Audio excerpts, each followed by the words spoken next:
Okay, well, I think we'll start. It's just shortly after 6, the appointed hour. But good afternoon or good evening, everyone. Thank you for joining us for this discussion of reparatory justice in the international system related to Black slavery. This event is being hosted by two organizations tonight. The first is the Canada International Council, and the second is the Canada Caribbean Institute. And before diving into the event itself, as is customary here in Ottawa, even though it's a virtual event, I'd like to begin with a brief land acknowledgement. That is to say, we acknowledge that the land on which we gather, where I gather in Ottawa with colleagues, is the traditional unceded and unsurrendered territory of the Anishinaabe Algonquin Nation. The Algonquin people have lived on and cared for this land since time immemorial. We express our gratitude and respect to them and to the land for its enduring support. As we come together, we commit to learning from the past, honoring Indigenous peoples' contributions, and working towards reconciliation. Thank you. Just a few quick words about the organizations hosting this event. The first is the Canada International Council. The CIC has existed since 1928 as a nonpartisan organization. It provides a platform for citizens to help shape Canada's place in the world and Canadians' understanding of the world. The CIC has 18 branches located across the country, and volunteers host numerous in-person and online speaker events year-round for its members and the public. The CIC also mentors and supports students through a variety of programs and further engages with the wider public through publications such as the International Journal, Behind the Headlines, and an online foreign policy magazine, Open Canada.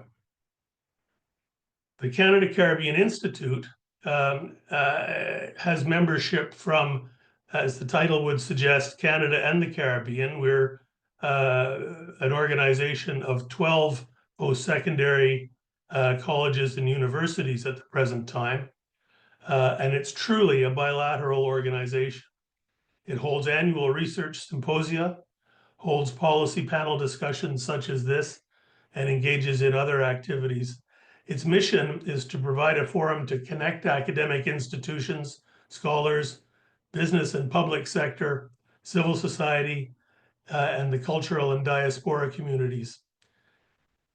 It's also a forum to inform and encourage collaboration across Canada and the Caribbean to advance important social, environmental, and economic issues. And it's a forum to identify impediments and opportunities related to seeing progress in the bilateral relationship. My name is Robert Reddy. I'm a former study group chair from the Canada International Council, and I'm the current executive director of the Canada Caribbean Institute. It's my honor and privilege to welcome you to this important discussion. I'm looking forward to learning more about the history and the enduring impact of what is one of humanity's darkest chapters, and how the issue of reparatory justice, particularly in the international context, is being advanced in the context of Black slavery. The movement for reparatory justice has been the focus of discussion, analysis, high-level political conversations in the Caribbean for some time, and it's increasingly an issue that engages states in international dialogue. It is featured at the United Nations, the Commonwealth, and in bilateral relations between states. Indications are that the next Commonwealth Heads of Government meeting, which will be incidentally hosted in the Caribbean in 2026, will again see reparatory justice as an important focus of discussion.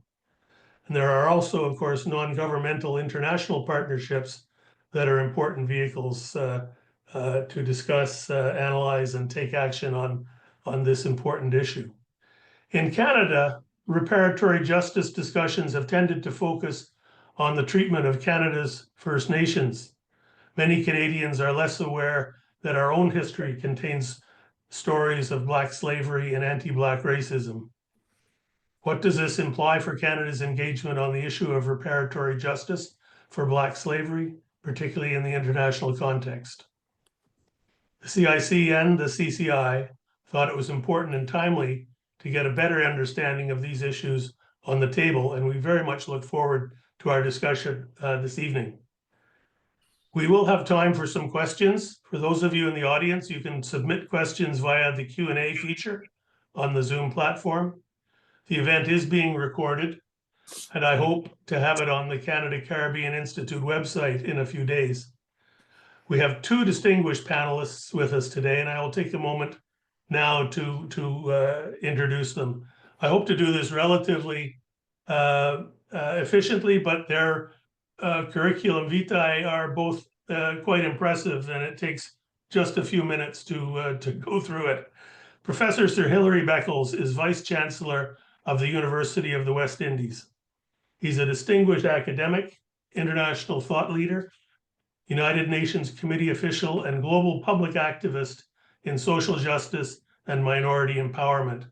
Significantly for our discussion this evening, he is the chairman of the Caribbean Community Commission on Reparation and Social Justice. He was educated at the University of Hull, receiving a BA in economics, social history there, as well as a PhD. Sir Hilary is a director of Sagicor Financial Corp, the largest financial company in the Caribbean. He chairs the Caribbean Examinations Council. He's the former chairman of the University of West Indies Press, president of Universities Caribbean, an editor for the UNESCO General History of Africa series, and a director of the Global Tourism Resilience and Crisis Management Center. He's also served as an advisor to the United Nations World Culture Report and advisor to the Secretary General of the United Nations on Sustainable Development. He's past vice president of the International Task Force for the UNESCO Slave Route Project and a past consultant for UNESCO's Cities for Peace Global Program.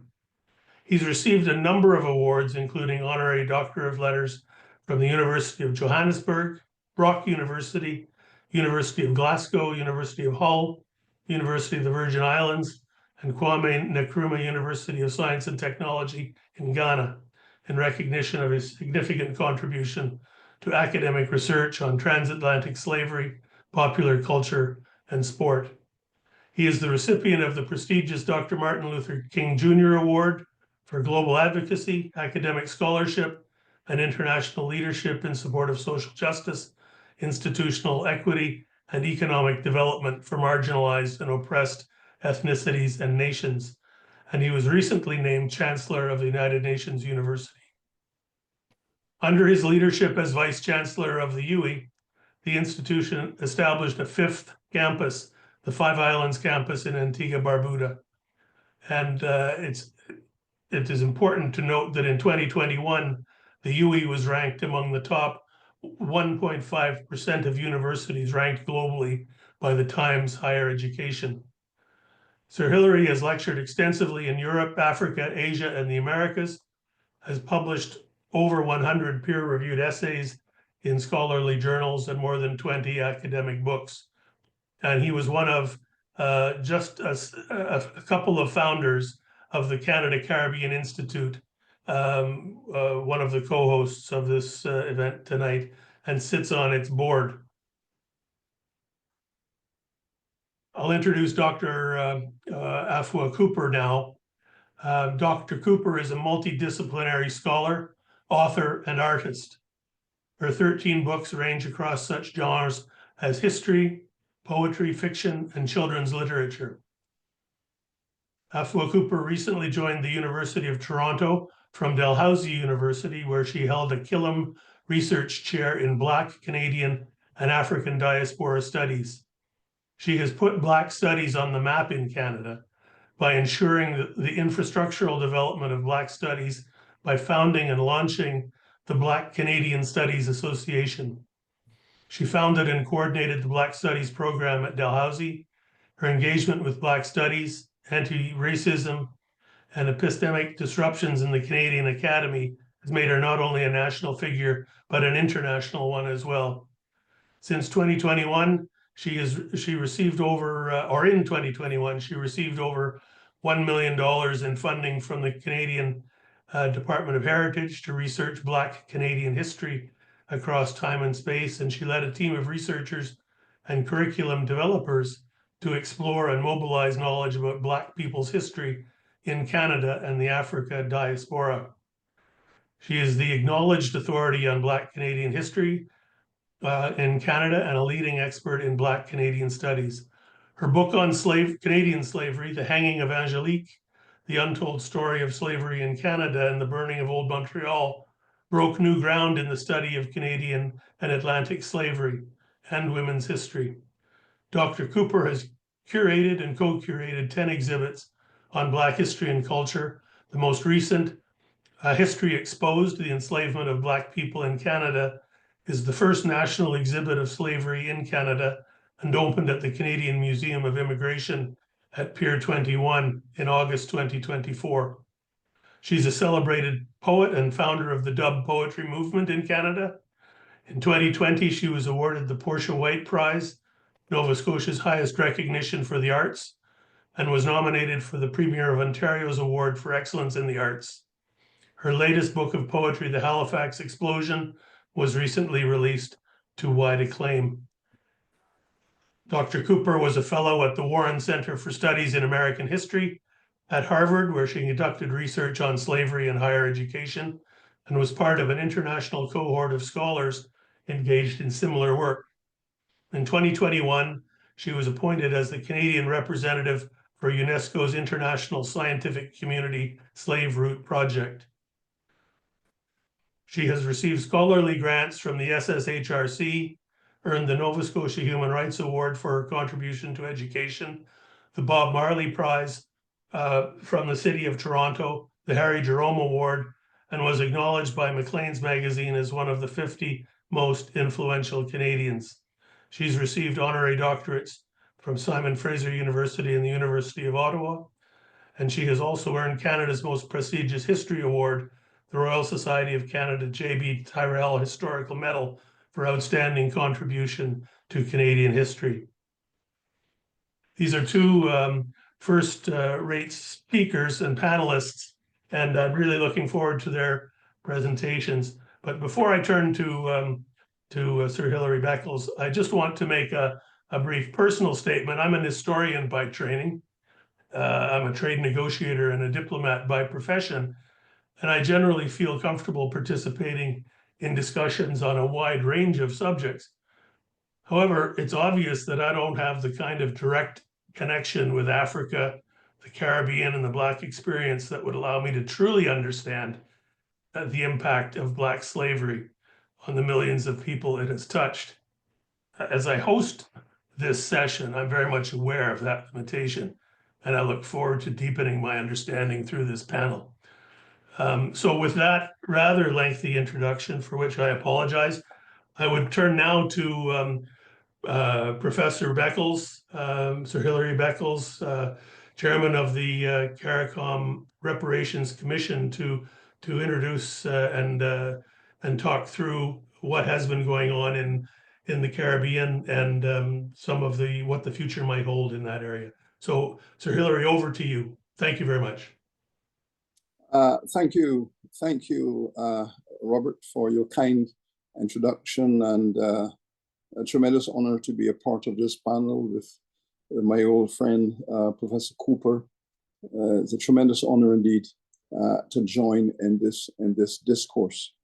And welcome to all friends and colleagues who are part of this virtual seminar. I would begin by making reference to the concept of slavery, because it is one of those concepts that is always used very loosely and very generically.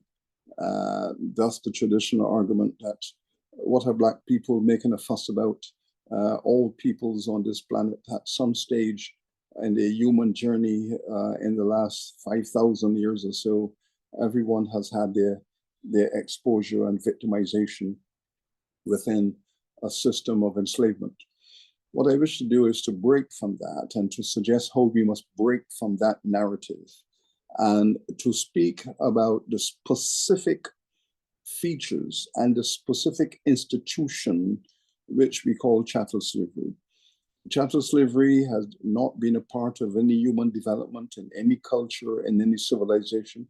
Chattel slavery was a unique institution with no historical roots that was first developed by the British and then by other Europeans in the middle of the 17th century. And what do we mean by chattel slavery and its uniqueness?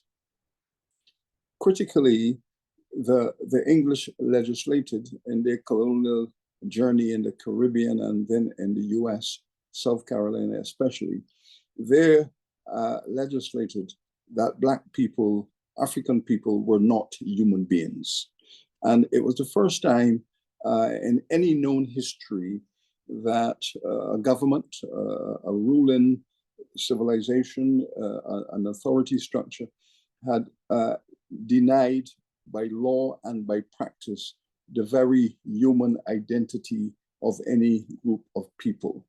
So chattel slavery began with the legislative function that African people were not human and that from here on in, they would be classified and socially treated as property. They were chattel, they were property, they were real estate in law, in constitution, in economic and social practice. This had never happened before. There had always been attempts to mediate, to moderate all kinds of labor oppression, social oppression. There were always provision as to how they should be treated, how they should not be treated, and so on. And we can say that in Brazil, for example, African enslavement had been going on for more than 50 years before it came to the West Indies. But the Catholic Church was always insisting that, you know, that these African people, they had a soul, their children should be baptized in the Christian church, they should be allowed to have families, and all of these ways in which you can moderate the humanity of their exploitation. Chattel slavery broke with that tradition. It said property, chattel, non-human. They have no soul, they have no spiritual identity, and as such, they should be treated like any other form of property. That is, you can buy it, you can sell it, you can lease it, you can mortgage it, you can use it as currency, you can use it as money. And they cannot live under the same legal structure as Christian people. So you have a special body of laws specifically for these non-human forms of property, thus the slave codes. The slave laws were put in place because of the assumption that this kind of property could not live under the same jurisdiction as Christian people. So we're looking then at something new. But importantly, from the conversation of this argument, there were always people at the time who were opposed to this development.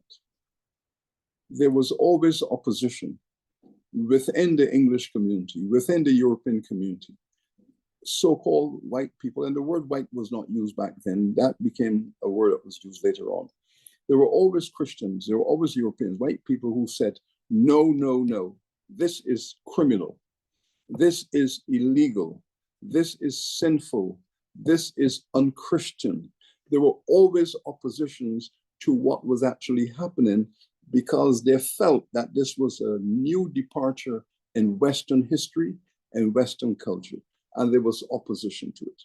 But the opportunity to enrich, the opportunity to participate in the highest level of profiteering, the financial rewards from entering into the market economy of African labor to buy people, sell them, perpetuate it through generations, lifelong enslavement, intergenerational enslavement. There was so much wealth to be generated from this development that it was classified as in the national interest. Yes, it might be criminal. Yes, it might be sinful. Yes, it might be unchristian, but it is in our national interest to accumulate wealth rapidly using this methodology of enslaving people. So it goes on for 300 years. The system was so profitable to those who invested in it. It, as we will say today, it went viral. And within short time, chattel slavery was everywhere in the Americas, from Alaska to Argentina. The entire hemisphere was now being built upon the notion of chattel. The African people are non-human property chattel, and there is a market economy for them. It moved to Europe. It was extensively practiced in Europe. The governments in Europe have some constraints. The lawyers, the judges will say, okay, you can practice that institution in the colonies, but we have a problem with it here in Europe. We have no tradition of treating people as non-humans. So there was some controversy, debate in Europe all through the journey of chattel slavery, and courts of law would say, well, yes, it's a practice in the colonies, but here we have a problem with it. So there was pushback. Now, this becomes the biggest problem in Western culture. Western civilization presenting itself as the Enlightenment, presenting itself as humanity in search of its highest potential. The West being constructed as a place for liberty and freedom, the philosophy of justice, all of these interesting ideologies for human development. But here was a problem. You have a block of people here who have been legally classified as non-human, and they are reduced to this form of chattel slavery that the world had never seen before. So how do we square this Enlightenment vision of humanity with this practice of barbarity and barbarism? So this is how the whole reparatory justice conversation starts, because it is an old conversation. Let me say it's a very old conversation. From the earliest years of enslavement, there were always African people, both in slavery and those who became freed by one method or another.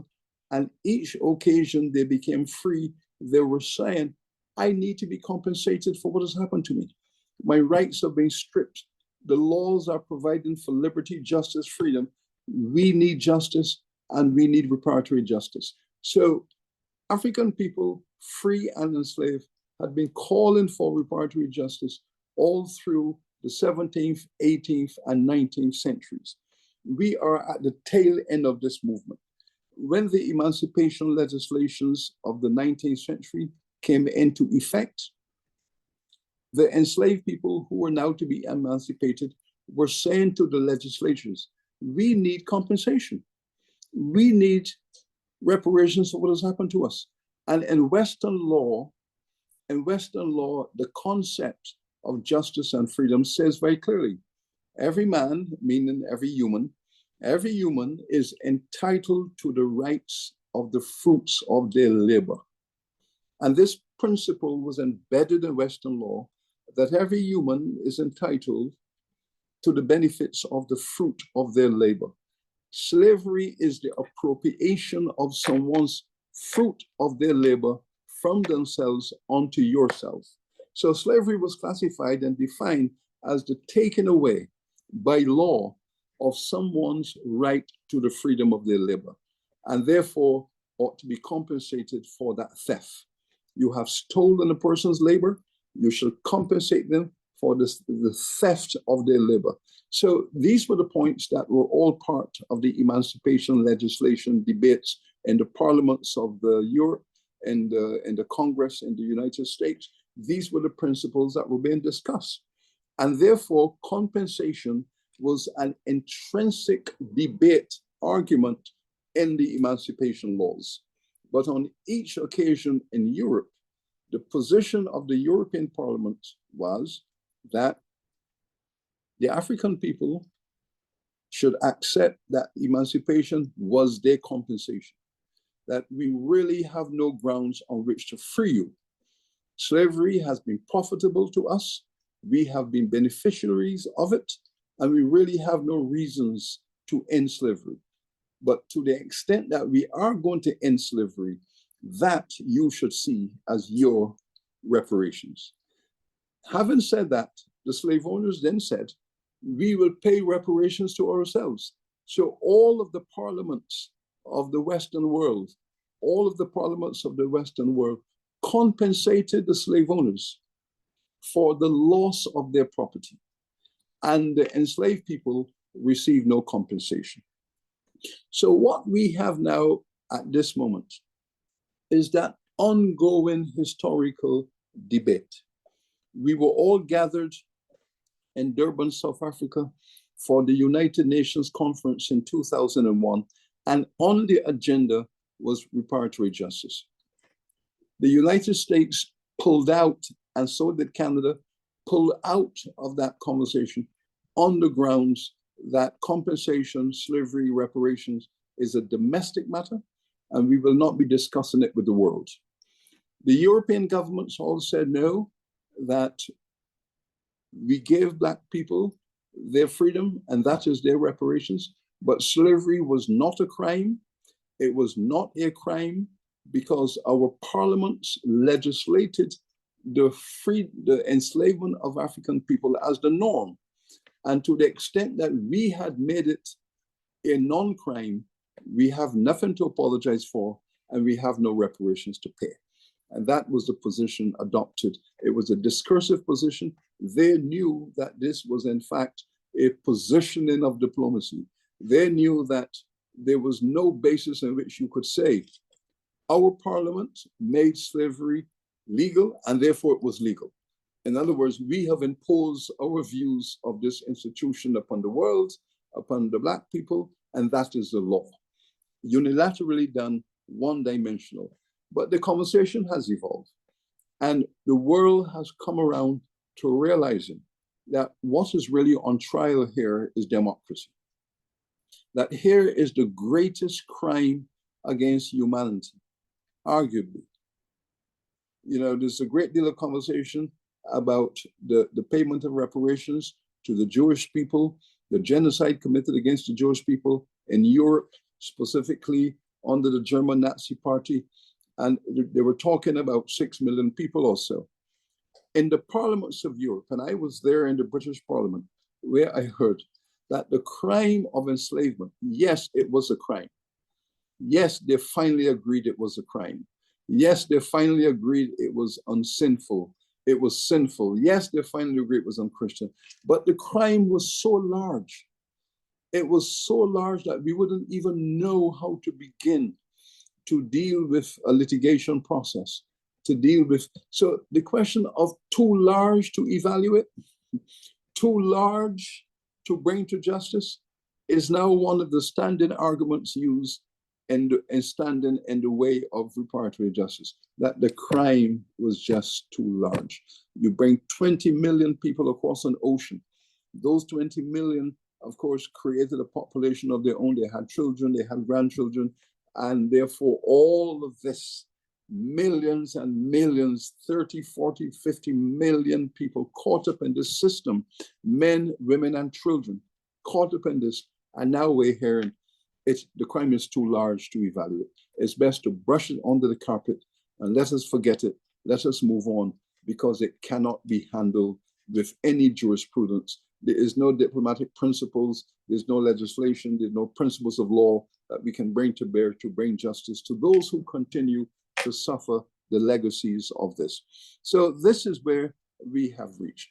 But critically, CARICOM in 2013 decided to establish a commission, a CARICOM commission. All the governments of CARICOM unanimously agreed to establish this commission. And the purpose of this commission was to do the research, historical research, the legislative research, imagine systems of negotiation, imagine systems of adjudication, propagate the rightness of reparations, not only to the region, but to the world, and to create a global context for justice. In the Caribbean, the CARICOM Commission have said, our notion of reparatory justice is a development model. These societies have been ripped of all forms of infrastructural development coming out of colonialism. Sir Arthur Lewis, the Nobel Prize laureate, he said there's something called Britain's Black Debt. There's something called Europe's Black Debt. Europe has had 300 years of free labor, 300 years of free labor from 30 million people. Now quantify that. In the United States and Canada, they've had hundreds of years of unpaid free labor from millions of African people. Quantify that. So there have been attempts to quantify what this would look like. What is the nature of the extraction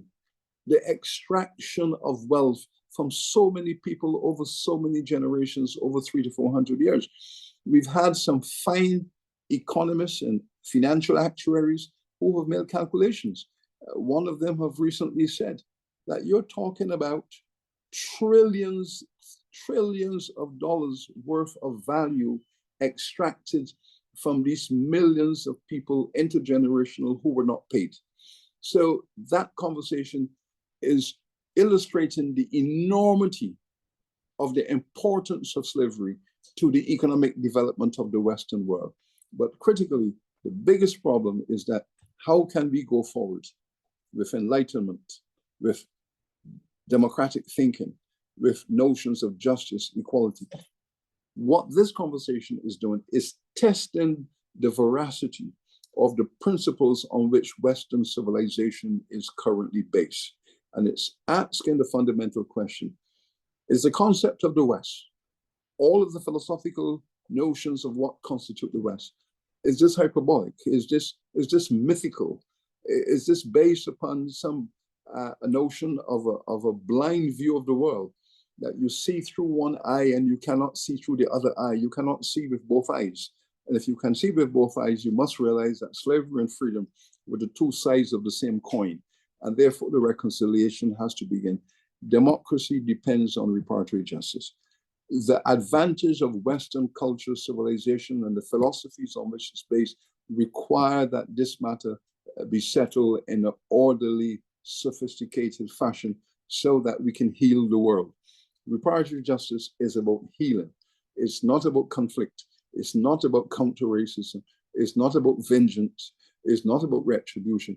It's about healing humanity to allow it to put this enormity of this enormous crime behind it so that we can move along. Now, my final point would be then that we no longer have an episodic movement where reparatory justice would rise up, become popular, that something would happen, a Black leader is murdered, a Black citizen is butchered in the street, and the Black community would rise up for a month or two, and they would demand justice, and then it will settle down.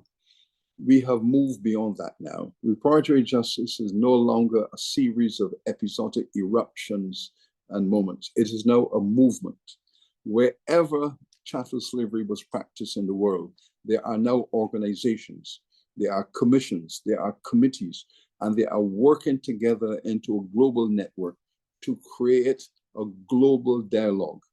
The dialogue has found its way into the United Nations. The dialogue has found its way into the World Security Council. The dialogue has found itself into the international monetary institutions, the World Bank, the IMF. The dialogue is now everywhere. And as our master of ceremonies has indicated, it is now indeed a global movement. And I would end by saying, in my plenary address at the United Nations Conference in Durban, South Africa in 2001, I did say, 2001, 24 years ago, the reparatory justice movement is going to become the greatest political movement of the 21st century. When I said it, many of my friends and colleagues said, "Oh, Professor, you're being a bit hyperbolic." And I have lived to see the accuracy of that perception, that reparatory justice is now the global political movement. It is everywhere. Wherever there was enslavement, and African slavery was globalized, and therefore reparatory justice is now globalized. It has touched the world in all dimensions, and that is why the search for justice is about healing humanity so that we can live in this 21st century at a higher level of human sophistication. Thank you. Thank you so much for your generosity. Professor Beckles, thank you very much for those remarks. I'm sure that there will be questions following that presentation, but we'll get to that a little bit later. I would turn now to Professor Cooper for her remarks, and just to say, Prof, that you're still on mute. I'm ready for you when you're ready. Thank you, Robert, and thank you for organizing this webinar. And I want to thank my co-panelist, Professor Beckles, and to everyone who is in the virtual audience. So I want to say that the presence of Black people in Canada, the history of Black people in Canada, is as a result of the transatlantic slave trade. All the major streams of Black people that have migrated to Canada from, we say, 1629 to present time has something to do with the transatlantic slave trade. So this discussion will zoom in on the Canadian context and its international ramifications. And I just want to begin by looking at a definition of reparations. And this definition comes from the National Coalition of Blacks for Reparations in America. Their acronym is NCOBRA. And it gives the following definition: the payment of a debt owed, the act of repairing a wrong or injury, to atone for wrongdoings, to make amends, to make whole again, the payment of damages, to repair a nation, compensation in money, land, or materials for damages. And also in that discussion, the NCOBRA discussion, and I wrote a piece on the Concordia University, the Sir George William University computer riot, as it was called. Sir George William University became Concordia University, and this student protest happening in 1969. So I wrote a piece about that protest. It's called On Reparations, which has been published. And I talked about one of the first things to do is to acknowledge the wrong. So the person who has done the wrong, acknowledge the wrong, or show remorse, make an apology. And so I want us to use this discussion to think about ways in which we can do or enact reparatory justice in Canada, especially for the African descended community. I want to look at 4 examples. The examples of Africville. Africville was a Black community on the shores of the Bedford Basin in Halifax, and it was bulldozed in the 1960s. The last houses were demolished in 1972. So this whole Black community was bulldozed, destroyed, the people scattered to the far ends of the earth because the city of Halifax deemed Africville an eyesore and said that they wanted the land for industrial development. And that history is still with us. Presently, descendants of Africville are moving their case to the Supreme Court of Nova Scotia. So Africville is one. I want to look at slavery, the enslavement of Africans in Canada, which started, the first record we have for a Black enslaved person in Canada dates to 1629, when a young boy, Olivier Lejeune, was trafficked from Madagascar into what is now Quebec City. And as the century matured, the vast majority of people you have, Black people entering Canada, were enslaved people. I also want to look at the ban on Black migration. as articulated in the Order in Council in 1911 in the Parliament of the Dominion. That's the Canadian Federal Parliament. In 1911, there was as Canada, constructed itself as a white man's country, direct quote from the documents that the immigration officials put out, that Africans, wherever they're from, must be prevented from entering Canada, and indeed were prevented from entering Canada. Canada, as the nation building moved to the west from the east, imagined itself as a country for the sons of Europe. That was one of the phrases used. And last but not least, when we look at the modern day situation on Black education across this country, the education of Black children, and also the criminal injustice system. Just last week, the Ontario Human Rights Commission put out its report on the education of Black children in Ontario, for example. And it's a dismal situation where the majority of Black children are not graduating from high school. By the time they are in grade 3, there are structures put in place to dumb them down, to ensure that by the time grade 12 rolls around and they're ready to graduate, that they will not graduate. But I put out some slides here. So let me share the slides. So we're talking about slavery, which I discussed in my book, The Hanging of Angelique, The Untold Story of Slavery in Canada, and the burning of Old Montreal. Marie-Joseph Angelique herself was trafficked from Portugal to Canada, believe it or not, and was accused of setting fire to the city of Montreal in April 1734, and was eventually found guilty and executed. And here we have, and this is a link with Canada and the West Indies. Here we have an advertisement very early, 1752, in the Halifax Gazette by a West India merchant by the name of Joshua Major from the Jersey Islands, by the way, but was a kingmaker in colonial Canada. And he imported African people, enslaved people from the Caribbean colonies to the south, and he sold them in Halifax. And then from the maritime colonies, he sent down the fish, the codfish, the dried fish, the salted pork and beef, flour, etc., to feed the enslaved people on the Caribbean plantations. And then from these plantations, the rum, the sugar, and molasses would be taken up to these parts. Now, it must be known that numerous Canadian families got their income or made their fortune from this trade, the West India trade. Many Canadians this week, last week, will know that the Hudson's Bay Company is finished. It's gone.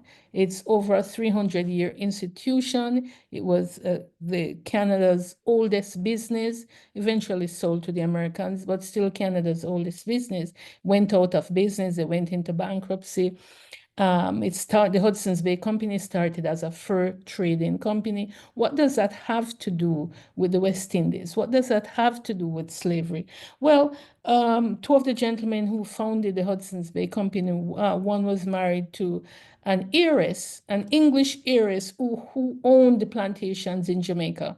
And from the income from the plantations, were able to set himself up in this trading company, the Hudson's Bay Company. But here, so we have people like Joshua Major importing slaves, just imported and to be sold, a very likely Negro wench, and it goes on describing her, Creole born. So he brings up a pack of people to be sold in the West Indies. So when we're talking about reparatory justice, and somehow Canada is excluded from the conversation, that should not happen. Canada should be centered in this conversation. This woman, Chloe Cooley, who was sold from the Niagara on the Ontario side, on the Canadian side, sold across the river, the Niagara River, into New York State. She was in, it kind of blows people's mind. Well, people are selling slaves from Canada into New York State. Yes,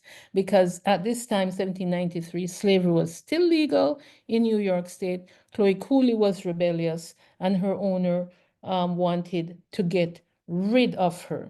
So a plaque, I worked with Ontario Heritage Trust in 2009, and a plaque was eventually erected for Chloe Cooley on the very site where she was. If you look behind this plaque, you see like a metal fence where she, that was where the landing was, where you go down and you take the boat and you cross the Niagara River into New York State, or vice versa, from New York State into Upper Canada or Ontario.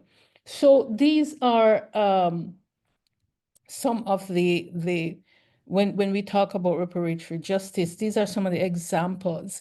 Now, I said earlier on that, almost all the streams of migrations of Black people into Canada came out of the transatlantic slave trade.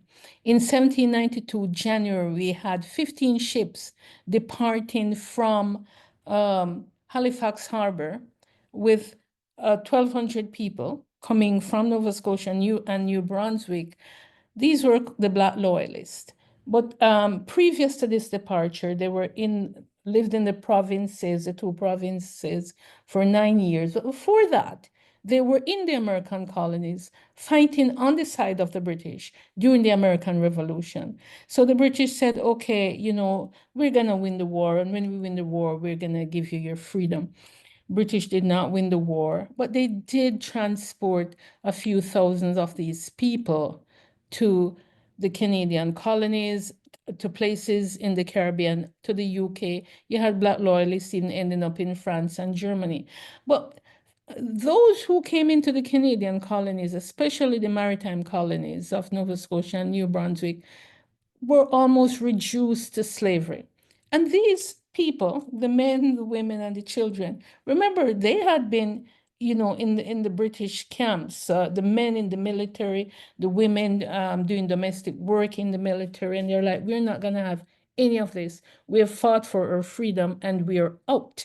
And they sent Thomas Peters to London, 1790, 1791, to plead their cause to the king, to talk about the racism that they're suffering, and it should not be so, because they've earned their freedom. These people picked up on 15 ships and left for Sierra Leone, where they still had to fight.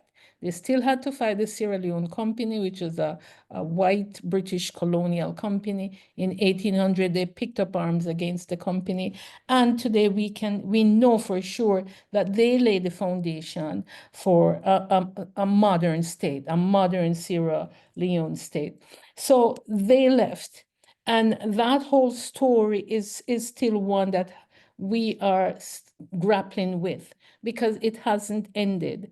The story of the Black loyalists, the story of the refugees, the Black refugees of the War of 1812, a similar story, who fought for the British, but who ended up in the Canadian colonies, living under severe racism, but still fighting back. I talked about the Ordering Council that banned Black people. It says here, and this was under Liberal government, by the way, under Wilfrid Laurier, in which, as they say, Africans were not welcomed in Canada. I'd like to put a human face to the picture sometimes, and this is a picture of Black Americans who migrated from the Plains State, Oklahoma, into the Canadian prairies, in this case, Alberta. These people are from what is now known as Amber Valley. And you would think that it was millions of Blacks migrating from America to the Canadian prairies. No, it was just a few hundred. But the hysteria that came from the white community was extraordinary. Here is a very famous woman, a feminist, who said, I see the finger of fate pointing to the lynch law She said, well, you know, all these Black people coming up, Black men coming up, they're going to violate white women. They could be lynched. And this is March 27th. And later on in the year, Wilfrid Laurier passed that order in council banning Black migration. Africans, no matter what country they come from, are in common with other uninvited races not admitted to Canada. So the legacy has been, the legacy is tremendous. We're still dealing with it today. In 1946, we have this woman, Viola Desmond, who was a Madam C.J. Walker, of the Canadian Madam C.J. Walker, thrown out of a cinema because as a Black woman, she sat in the so-called white section, a cinema in New Glasgow, Nova Scotia, thrown out of the cinema, spent the night in jail, arrested for daring to sit in the white-only section in the New Glasgow cinema. By the way, she lost her business. She was literally chased out of town, and she ended up in the United States where she died. The Sir George William University incident, some of you know this famous picture. It's the computer room, the paper being thrown out of the computer room onto the street there on Avenue Maisonneuve in Montreal. This is when it was Sir George. This building is still there.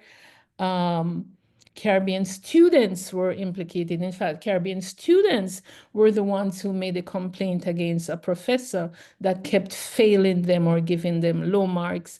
And with the low marks, they realized they weren't going to get into medical school. And many of these people wanted to get into medical school. And the thing blew up. The complaint escalated to the point where the computer room was set on fire. This is Valerie Belgrave there with her head, the woman sitting down in the head wrap. And students were deported, they were jailed, they were arrested. One student from Bermuda, Coralie Hutchins, was actually killed. The Caribbean governments paid the jail fee for many of the students from St. Lucia, Trinidad, paid the jail fee. Students were deported. We know Rosie Douglas from Dominica, the island of Dominica, spent time in jail, and he was deported. So in 2019, we had this conference about the Sir George William University affair, and we discussed ways in which that particular university, No Concordia, could engage in the act of reparatory justice. I talked about Africville. I mean, this is 1960s, the 1950s in a modern society. Please boil this water before drinking and cooking. Africville did not have running water. They took their water from a well. And these were people who were paying taxes and who petitioned decade after decade the municipal government for basic services like running water, paved road, etc. And how did the government respond? By bulldozing this community. So I want to look at two modern experiences right now, that of the criminal injustice system, prison justice, and look at this report done by the Toronto Star almost 5 years ago, which says nearly 20 times Black Canadians are likely to be shot dead, 6 times more likely to be taken down by a police dog. When you see them unleashing police dogs on Black protesters, we think of, Montgomery, Alabama, and those scenes from the 60s. But here is the kicker. Black people make up only 8% of Toronto's population, but they're 20 times as likely to be shot dead and 6 times more likely to be taken down by a police dog. So I'm going to end it that, Robert, because I know time is of the essence, but I want to say that for the Sir George William University situation, some of the recommendations that we put in place have been achieved. The Lord Dalhousie report, which I wrote, and I chaired that panel on Dalhousie University and its relationship to race and slavery. We also put forward 13 recommendations, and some of those recommendations have been achieved. The Royal Ontario Museum issued an apology to the Black community for the 1989-19 exhibit Into the Heart of Africa, which is another story, but we did get an apology from the ROM for that exhibit and for the people who were arrested and for the people who went to jail. So it's still an ongoing process, as Dr. Beckles talked about.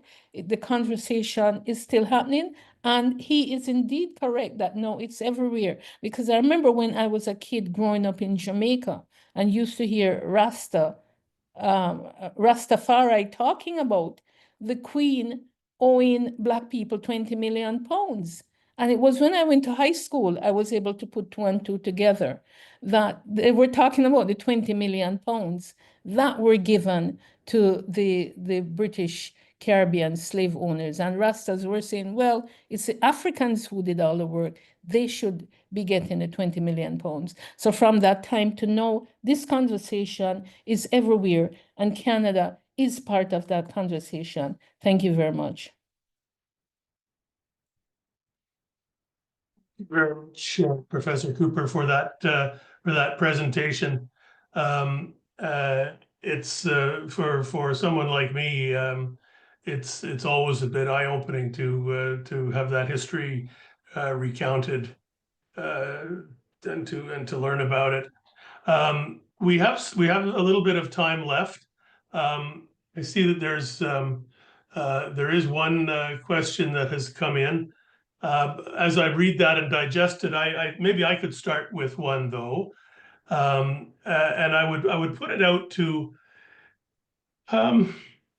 I got the first question I have is to Sir Hilary and also to you, Professor Cooper, because you've written and made recommendations in the context of reparatory justice. But the CARICOM Commission has come up with a very explicit 10-point plan aimed at achieving reparatory justice. I mean, it's very it's wide-ranging. It ranges from a full formal apology to the return of cultural material, development programs, even a repatriation element, and of course the idea of financial compensation. And I guess my question to both of you is, when you think about reparatory justice, this is a poor way to put it, but is it an all or nothing thing? And is the movement of which you are a part prepared to accept an incremental delivery of some of these action plans? Because clearly the dollars involved, particularly at the at the Caribbean side of things, is pretty staggering. That is, I mean, it is true, trillions of dollars is a massive amount of money. But is there an incremental process here that is acceptable to the reparations movement? And how do you communicate that with the nation states that and the larger organizations that you're working with to maybe encourage action on their part? I can see if it was an all or nothing kind of a thing, why some people would maybe be more resistant. But maybe I'd ask both of you to comment on that. Okay, if I may begin, it is widely understood in the Caribbean and in all of those places where our advocacy has had some impact, that reparatory justice, like enslavement, is an intergenerational project. Those who benefited from this crime of chattel enslavement benefited over several generations. Institutions, countries, governments, families benefit over several generations. And therefore, our understanding of reparatory justice is a program of action where the victims of this crime would also benefit over several generations. For us, it's an intergenerational relationship that has been repaired. So when we speak, for example, of economic development, social development, and we say, well, you know, the descendants of these enslaved people, you know, Professor Cooper was talking about a community without running water. In the 1960s, a community being denied access to running water. But across the Caribbean, as late as the 1960s, the descendants of these enslaved people were denied education, schooling, healthcare. All of the basic necessities of human decency and human life were denied by those who had benefited from their enslavement and who thought that they were not entitled to these benefits.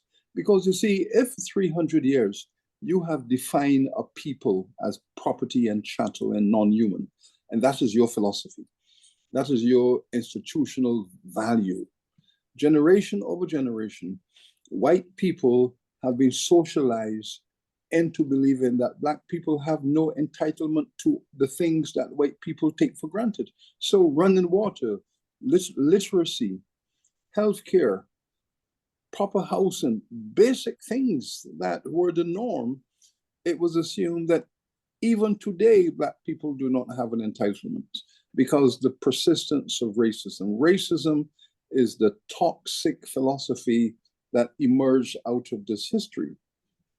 So when we speak about development, we are saying to all of those who have been the beneficiaries over hundreds of years of this extraction of wealth to return to the scene and participate, assist Caribbean governments, assist Caribbean civil society with basic common infrastructure. The region needs more schools, it needs better healthcare, better hospitals. When you consider, for example, Jamaica, and Professor Cooper is from Jamaica. When Jamaica became independent in 1962, the British took Jamaica from the Spanish in 1655, and for 300 years, Jamaica was its most profitable colony. I mean, the extraction of wealth from the enslavement, the plantations there. So when Jamaica became independent, you're talking about 300,000 people, and 80% of the Black people in Jamaica at independence in 1962 were illiterate, because it was the policy of the British government that Black people should not be exposed to literacy. They were chattel, and they were the descendants of chattel. So now we have an illiteracy problem, poverty, bad healthcare. Because the nations of the Caribbean have had to fund their development with debt, because they got no development support from the former colonizer. They were told, you want independence? Take it and go, but you're on your own. And therefore they've had to borrow. They borrowed themselves into massive debt. Today, people say the Caribbean governments are the most heavily indebted nations in the world. But of course they are, because the basic things that they had to do to build nations, they had to borrow every cent to build the basic infrastructure. So yes, the debt that we have incurred in the last 50 years to provide citizens with basic facilities is a debt that is strangling the potential for development.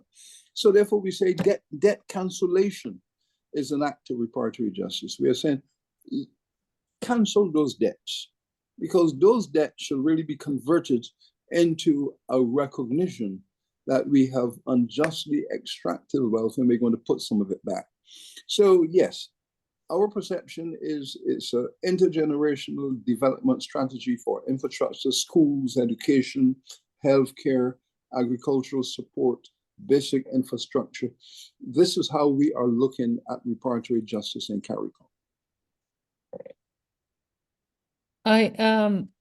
I would also like to say that, you know, there's nothing wrong with a check, Robert. Oftentimes you hear people, especially white people, that, oh, you're going to get a check and you're going to go to the mall. And, you know, buy out the mall. And I'm like, yeah, so what? If people want to go get their money and buy out the mall, let them buy out the mall. You know what I mean? Yeah, but put fun and joke aside. If you look in real terms of how Professor Cooper, let me Yeah. see. You are on to a very good point, and I want you to take it seriously. When the slave owners in Britain got their reparations, they all went out and bought railway stocks because the hottest investment in Britain was railways. And they took their 20 million and they went out and all of them bought their railway stocks and bonds and gave themselves intergenerational wealth going forward. So that's what cash does. Yeah, you know, there you go. And you talk about schooling. Black people need money to send their children to school and not to be borrowing, you know, from the bank student loan. We need those intergenerational debt. We need to buy property and houses to pass on to our children and grandchildren and so on. So ain't nothing wrong with getting a check. Ain't nothing wrong with getting the money. But I want to bring this point. And there's a woman who was in the Canadian federal government. Some of you may remember her. Her name is Selena Chevans Caesar or Cesar. She was in Trudeau's first ministry. She quit, big, publicized in the newspaper, everything on TV. And she had a big row with the prime minister. What was the basis of that row? When Selena was tapped to go run for the Liberals, she ran for the Liberals, she won the seat. She said, I want to work for my community. She said, so many Black boys and men in the Black community in Canada have a marijuana charge against their name, and it makes them unemployable, or it affects their employment status. The Canadian federal government at that time was moving toward legalizing marijuana. It seems that the Prime Minister promised Selena that he would clean the record of thousands of, you know, these men and boys who had this charge. And she joined his government. Now, after 2-3 years, no movement on that. She asked him, well, what's going on? People in my community are suffering. People in my community bore the brunt on the war on drugs. And that was the end of that. She left the government in a very publicized way. What did the government do? The government set up all these weed shops across the country. All these weed shops across Canada are run by the government, are run by the federal government. And for you to operate a weed shop, you have to have a license that at the time in 2015 cost $1 million to get a license to open up your shop to make money.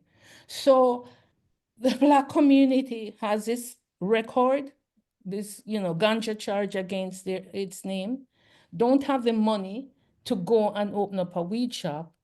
And Selena was seeing this, maybe she never called it reparatory justice, but this is a way in which the Black community could be employed, could get money, could support itself. The men could go out and work. They could get jobs. They could go to school without having this, you know, thing hanging over them. The Prime Minister did not honor his commitment to clean the record of, I think it was 10,000, mainly men and boys, right?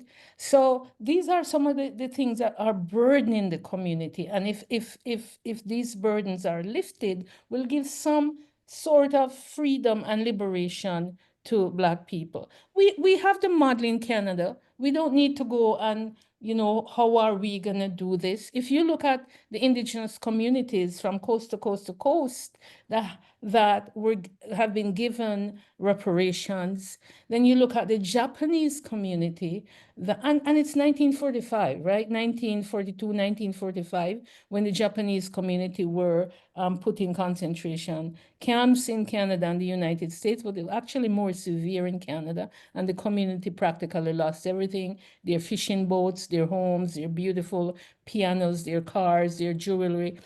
And 40 years later, the Canadian government, you know, engaged in this act and said, okay, we did wrong, we're going to compensate you. And they did as best as they could, right? And from out of the monies that were given, from out of the check that was given to the Japanese community, the Japanese members of that community put some of that money towards the formation of the Canadian Race Relations Foundation, because they said, we don't want this to happen again to anybody, anywhere.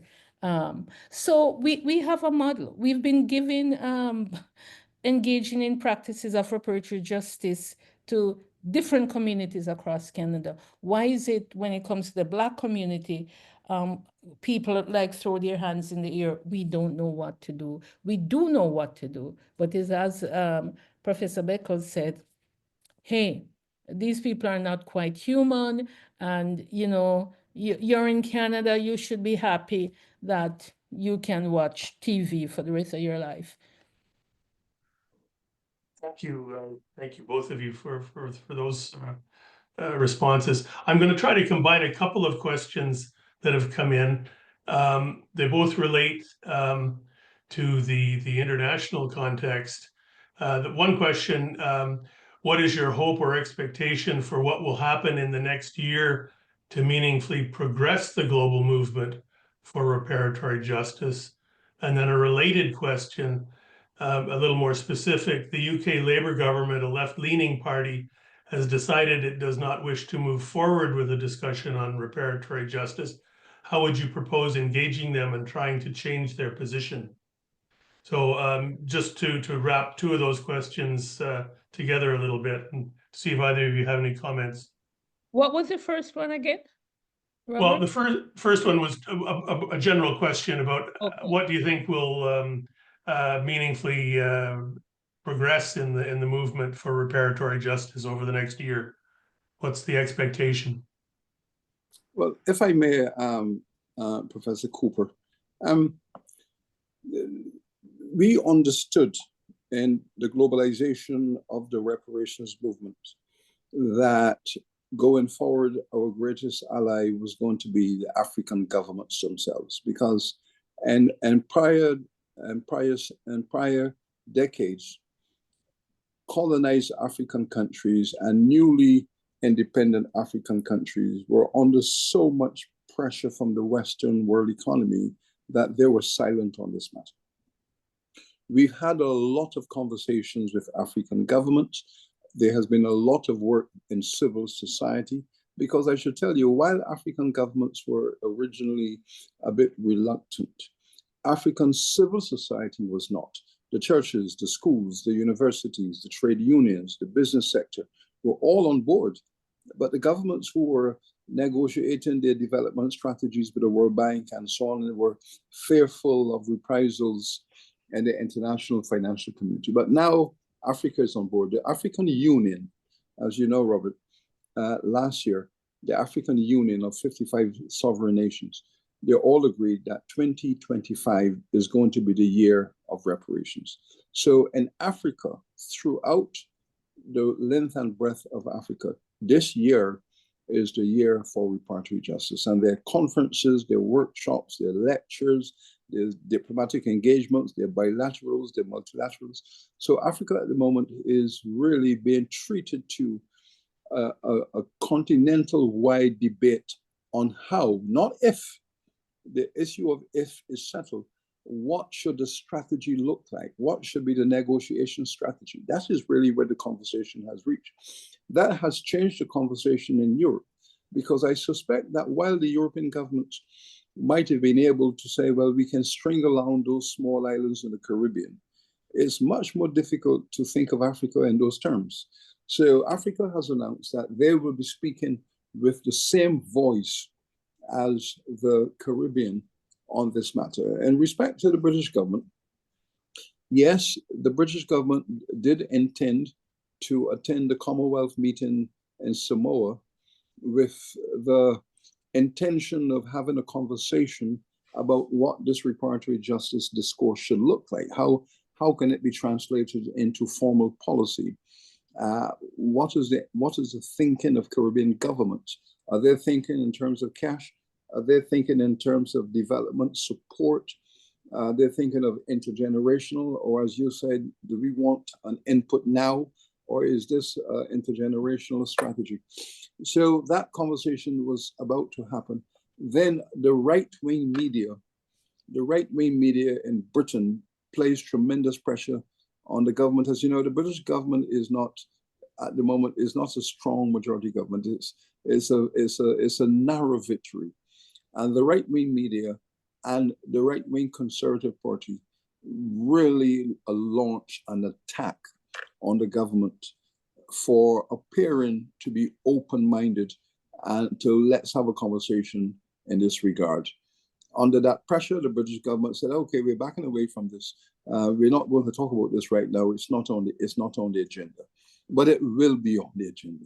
It will be on the agenda. And because as you know, one party to a bilateral cannot determine what the agenda is going to be. So the conversation will take place. I don't know how and where, but the expectation in the Caribbean is that there will be the conversation. In the United States, of course, the reparation bill that has strong support in the Congress was always being strangled in the Senate. That is where it has been like a graveyard, the Senate. So there is strong public support at the grassroots in the House of Representatives, but the Senate has been rejecting it now for many, many, many, many years. This is a persistence. It's not going to go away. It's not going to go away. It is understood this movement is 300 years old. It's not going to die because a party or a government expresses hostility. This is embedded in what I call a network of possibilities. There are so many people who are committed to justice as a principle, to racial fairness. There are people who are committed to crimes against humanity not being brushed under the carpet. So there's a wide canopy of people who are feeding into the reparatory justice movement. The reparatory justice movement is a huge tent, and under that tent are so many different types of people who are saying, listen, humanity has to thrive. Let us find a higher ground. So they are coming to this from all dimensions. You know, there are people all over the world who are saying, well, you know, what they did to the African people has scarred the human family. And if it happened there, it will happen to other people. We have to make sure this never happens again. And the way to do that is to confront it, discuss it, repair it, and move on. So this is going to be a galloping conversation across the globe. So I have no doubt that the British government will find the time and they will find the space to have that conversation with CARICOM. Well, one of the attendees has put forward a question. I won't read it all out, but noting that there are increasing links being made between the whole climate change, climate justice agenda and the reparatory justice agenda. Is that a linkage that you as a CARICOM commission chair on this issue see as helpful or not helpful? Is it part of the broad debate that you just mentioned, or is it something that you know you want to keep it in a box? Those are two separate boxes, and let's work on them separately. We have been saying it's been over 50 years, Robert, that Caribbean researchers, reparationists have been speaking about the devastation of hurricanes, the devastation of rising sea levels, the devastation of global warming. All of these things have been connected. In other words, here are these new nations, 60 years old, most of them, 56 years old, but they had been colonies for 400 years. They've been colonies for 400 years, and now they're nations for 50 years. And all of their efforts to move nation building along, their infrastructure, economic relations, social equality, anti-poverty, all of these things are being pushed back. And they were being pushed back by the impact of the international financial community.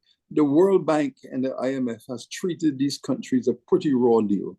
They've really given them a raw deal. And now they have recognized that the international financial system needs to be reformed because they have really imposed some pretty horrendous constraints upon these new and emerging small nations. In addition to that, there have been the impact of climate change. We have been seeing societies in the Caribbean who have built their economies on tourism. But if you have your economies based on tourism and your beaches are disappearing, right, then you will see immediately the impact that the infrastructure on which your tourism industry is based, which is beautiful beaches, and the beaches are disappearing because of rising sea levels. And we have done that research. The University of the West Indies has 50 years of research showing rising sea levels, disappearance of the coral reefs, the erratic movement of fish, and absolute devastation along our coastlines. How can we have a modern tourism plant that is the spine of development if the very infrastructure is being destroyed before your very eyes? So we have been talking about the impact of reparatory justice as a development model and all of the consequences of increasingly hostile hurricanes, destructions of the ocean and marine environment. All of these things are connected into a cocktail that is pulling back Caribbean development. So it's like one step forward, two steps backwards, and they're all connected. So yes, the reparatory justice movement has been calling for an interlocking conversation to show the challenges of development in these small nations within the hostility of financial institutions, of nature itself. And guess what? Guess what, Robert? Where do the poor people live? The poor people of the Caribbean. The rich people live in communities where their houses are secured. They're built on solid foundations. They have infrastructure. They can survive the hurricanes. The vast majority of the poor people, they live on the slopes of hills. You get heavy rains, the mudslides destroy villages. People are washed away and buried in mud. They live in the water courses. Heavy rainfall for three or four days. The water comes through the valleys, wash away people's houses. People are literally destroyed in their beds at night. So the poor people who have been the historical victims of this slavery structure are now in the way of climate change and its impact with the mudslides, the hurricanes. The majority of poor people, the descendants of enslaved people, they live in little wooden houses all across the Caribbean. More than 50% of the poor people who were descendants of slaves 100 years ago are living in these little wooden shacks. The hurricanes come in, they're blown away. And so vulnerability is connected to the legacy, and all of these conversations have been united. So yes, Robert, we have been speaking about these interlocking discourses. Great. We've a little more time. I don't know, Professor Cooper, if you wanted to come in on that one, but I have a final question that I need to put to both of you, and that would be, in these discussions, in this kind of rolling conversation that we've been talking about, what is the role of Canada, both nonprofits and NGOs and the government of Canada? Where do you see Canada playing a role in this conversation that is going to be occurring over the next few years? I want to say, I'll get that to that in a minute, but I just want to look at the return, well, maybe not necessarily the return, but intensification of right-wing ideologies, especially across Europe. There's been an intensification of that. We've seen what's happening in France and Germany, and the impact of that on communities of color. We've seen what's happening in the United States under the present administration. We've seen just recently, last week, I believe, the Prime Minister of Barbados, Honorable Mia Mottley, gave a speech and put in all of these world situations in context and their impact on Caribbean people. I want to look at the United States for a quick second and look at what's happening in the realm of education, that in some states, most notably Texas and Florida, the teaching of Black history or slavery is almost a crime. Subtopics on these subjects are kind of excised from the textbooks. Books are banned. The books are thrown out of the curriculum. Books about Black history, books about slavery, books about, more recently, one of Maya Angelou's autobiography turfed out of the curriculum. We see members of the current American administration saying some of the content in the Museum of African American History is un-American, right? The content about slavery, the content about Black history, the content about Jim Crow. So as we move forward with this discussion and with action, with positive action, you see this reaction against what we're talking about, reparatory justice, education, that there's no movement to miseducate, uneducate people about these issues of slavery, these issues of economic injustice for Black people in the United States and around the world. So it's crucial, and I want to put that there, that we are now living in a weird time where you see history being deliberately erased, and there are efforts to erase that history. Now, having said that, let me speak specifically to your question on, Canada's role. I have more hope in civil society than we have three levels of government in Canada. We have the municipal government, the provincial government, and the federal government. And education is under the aegis of the provincial government. But of course, there is federal download of monies to the provinces. So in the province of Ontario, for example, there's this commitment, and it will be rolled out in September 2025, to teach Black history for grades 7, 8, and grade 10 in the history curriculum.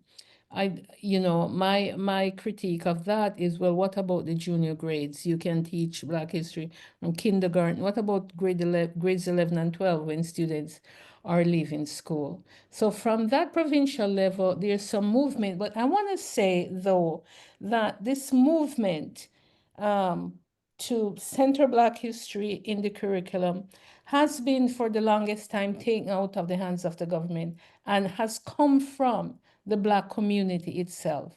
Right after the war, a report, meaning the Second World War, a report was done by members of the Black community that looks at the educational disadvantage that Black students suffer from within the Toronto region. In 1957, you have the banning of the book, The Little Black Sambo, from the Toronto School Board. So it's 70 years now of agitation, of activism by the Black community in this regard. And it is members of the Black community who set up schools, Saturday schools, weekend schools, summer schools in the basement, church basements, in community halls, all over this country, to educate their children on, we can call it Black history, to educate their children in raising their self-esteem. You had the Garvey Hall, and I wouldn't be happy with myself if I left this discussion and not talk about the Garvey Halls that were established all across Canada, from British Columbia to Nova Scotia, the UNIA halls, and also the work that the Black Cross nurses did in community development. So whereas you had white society saying, those Black people, they ain't much, we don't care about them, the community itself took responsibility for the education of its people and took the responsibility to raise their self-esteem. Having said that, I would say I don't have much hope or faith in especially the federal government in this regard. Having said that, I know it is incumbent upon the community at large to ensure that it happens. We are taxpayers, we are voters, we have representatives that we send to whichever parliament. We must ensure that our representatives listen to us, listen to our needs, and then take our concerns to the halls of parliament. Thank you very much, Professor Cooper. Professor Beckles, do you have any comments on that last question about Canada and the and then going forward? Well, just to say that in the Caribbean, there is a strong perception that Canada will find its way to assist in this process. There's a clear notion that Canada has been arguably the most reliable partner to the Caribbean in terms of development, and they have been an integral part, more so than the US, an integral part of Caribbean development. And therefore, they are more embedded in the perception of a positive response. We in the Caribbean recognize, of course, this history that Professor Cooper has spoken about, and there is still a strong legacy of that enslavement of African people in Canada. But Canada has taken some steps that other countries have not taken. And they've taken some steps, and those steps are in the right direction. So our hope is that Canada will continue to look deeper and deeper into itself, receive the knowledge presented by people like Professor Cooper and others, and help them to develop policies based upon wisdom and justice. I think it's embedded there now. I think Canada has had a kind of internal conversation that many post-colonial and many post-racial nations have not had. So we are optimistic that with the deepening of those debates, the persistence of advocacy, that Canada can very well become very much a leader in this regard. We are certainly hoping in the reparations movement that Canada will come on board and join this movement and provide global diplomacy. It might very well be a major negotiator between the Caribbean and Europe. They might perform that role and function that needs to be performed. And there is a role at the moment for a mediation between Europe and the Caribbean. And maybe Canada can step in there and provide that guidance with strategy and policy. So we are positive that the future has some pretty good seeds that have been sown, and they will bear good fruit. Thank you very much to both of you once again for participating tonight. I didn't say this at the beginning, but Professor Cooper is on the other side of the world, so it's very late. Thank you for being with us. Oh, no worries. My pleasure. But I want to thank the audience for being here. If I didn't get to all of the questions, sorry about that, but time got in the way. I will be working hard to get the video posted on the Canada Caribbean Institute website shortly. So if you want to go back to it for reference, or if you want to circulate it to colleagues who couldn't join, please do so. Otherwise, I would wish everyone a very good evening, and thank you once again. Thank you, Robert. Thank you, Afua, and thank you all participants. Okay, Yes. good night. Good night, everyone. Thank you. Bye-bye.